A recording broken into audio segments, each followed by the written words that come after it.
Hello everyone, कैसे हैं आप सभी लोग। बच्चे, आपके स्क्रीन पर एक क्वेश्चन दिख रहा है, इरोडो का है 3.70। और क्वेश्चन पढ़ते हैं हम लोग। अच्छा क्वेश्चन है, इलेक्ट्रोस्टैटिक प्रेशर पर बेस्ड ये क्वेश्चन है। क्वेश्चन क्या कहता है कि when an uncharged conducting ball of radius R is placed in an external uniform electric field, a surface charge density sigma is equal to sigma naught cos theta is induced on the ball's surface. Here sigma naught is a constant and theta is a polar angle. Find the magnitude of the resultant electric force acting on the induced charge of the same sign. ठीक है ना।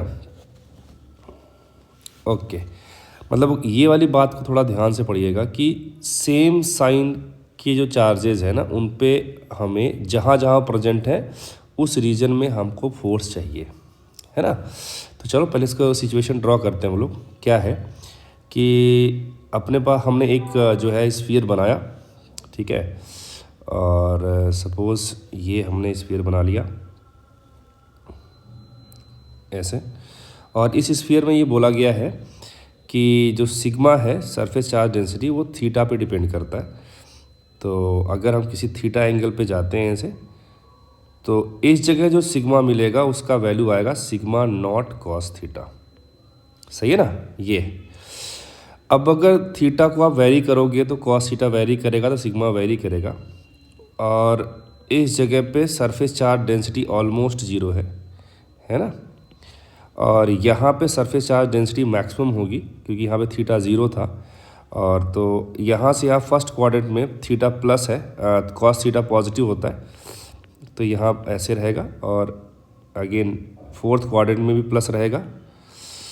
Again ये surface charge density uniform बना दिया, वो uniform है नहीं, है ना। थीटा की वैल्यू जहाँ कम रहेगी वहाँ पे सरफेस चार्ज डेंसिटी ज़्यादा रहेगी, ठीक है ना।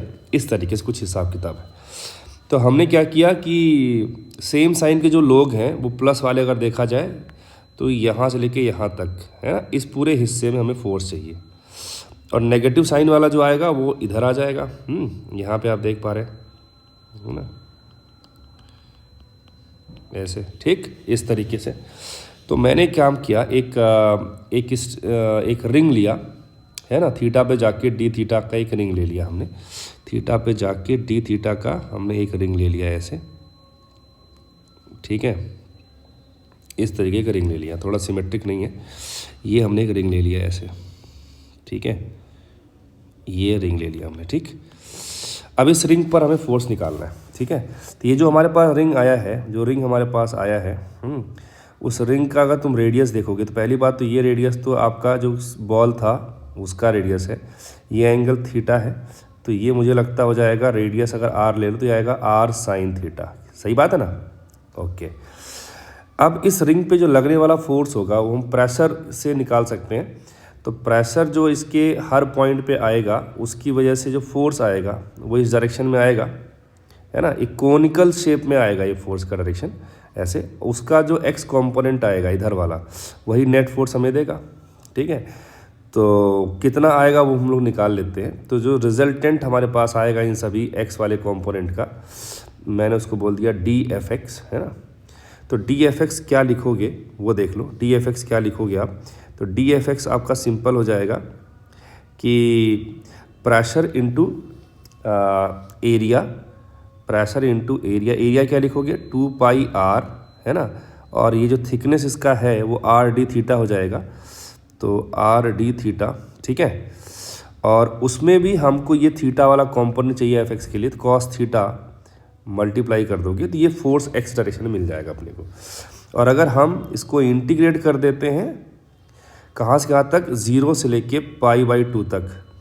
सर π/2 तक क्यों, क्योंकि अगर आप ध्यान से देखो, अगर आप यहाँ से यहाँ तक जाते हो तो ये नीचे वाला अपने आप कवर हो जाएगा ना, ठीक है ना।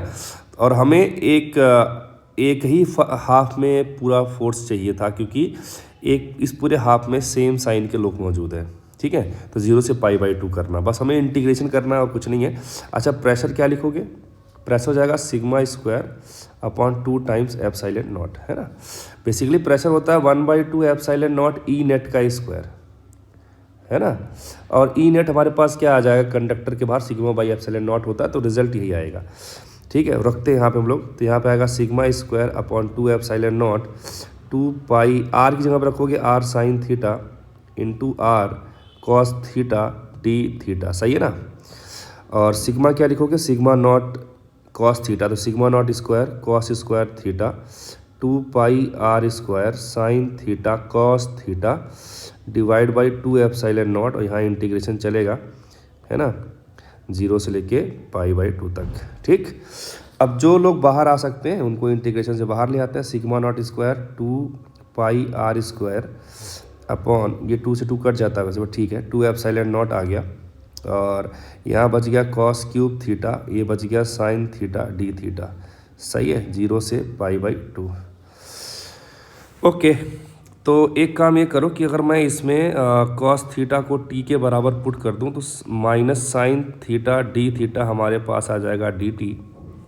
तो ये जो इंटीग्रेशन आप देख पा रहे हो, ये वाला पूरा चीज़, ये बहुत इजीली सॉल्व हो सकता है ना, बहुत इजीली सॉल्व हो सकता है। तो ये आएगा हमारे पास, बाकी टर्म ले चलो ऐसे ही, और यहाँ 2 से 2 कट कर दो, तो आएगा pi are square by epsilon naught, और ये हो जाएगा कॉस की पावर 4 थीटा बाई 4, है ना, क्योंकि ये टी क्यू बन जाएगा।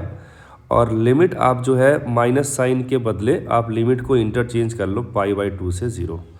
ठीक है, तो ये हमारे पास आ गया sigma naught pi are square by 4 epsilon naught, और लिमिट पुट करोगे तो cos 0 1 cos π/2 0, तो 1 आ जाएगा।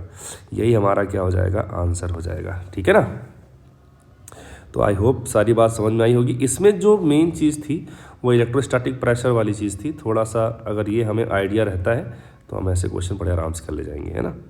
ठीक है, चलो मिलते हैं अगली